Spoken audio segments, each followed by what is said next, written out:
Here we are given the graph of the function f at x, but not the equation of f at x.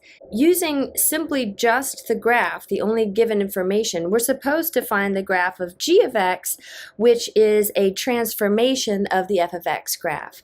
Now, since that f of x function is being multiplied by the negative 1/2 on the outside, that means that we are going to be vertically transforming this given graph, but we have to do it point by point here since we don't have the equation to look at. So let's look at all the points that are given on the f of x function. We have -6, 0, we have -3, -4, 0, 0, +3, -4, and then +6, 0.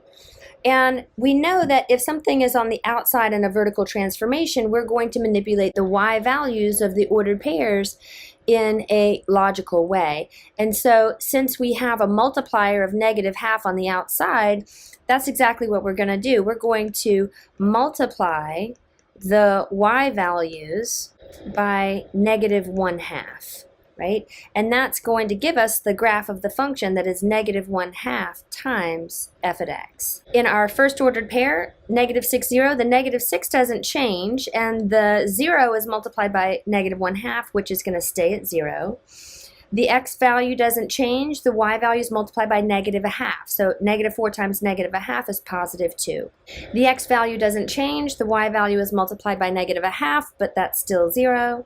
The x coordinate doesn't change, the y value is multiplied by -1/2, -4 times -1/2 is +2, and then again the x value doesn't change, the y value is multiplied by -1/2, which is still going to be 0 here. Now that we have our points of interest, let's plot them on the Cartesian plane over here, and then we'll see how we are going to connect the dots. We have -6, 0, let's label the point as well, and -3, 2, which is going to be up here. And then additionally we have 0, 0, so 0, 0 is going to stay where it was. +3, 2, so +3, +2, label that point. And then +6, 0 is also one of our points. And now I got to figure out how we're going to connect these dots. The negative on the outside is going to be a flip, or a flip about the x-axis, right? If we're vertically flipping this, then we're going to be flipping about the x-axis.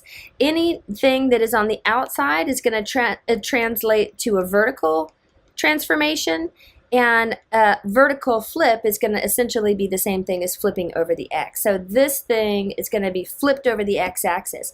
Now, that's the negative. The 1/2, the 1/2 multiplier is going to be a vertical compress.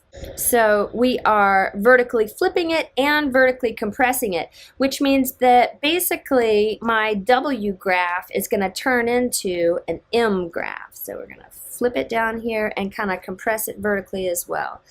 And we are going to continue our graph beyond these x-intercepts, right? The graph continues beyond the x-intercepts here. The implication is that there are arrows on the end here. The software didn't really have the arrows pasted onto the graph itself, but we'll put those onto our final answer graph.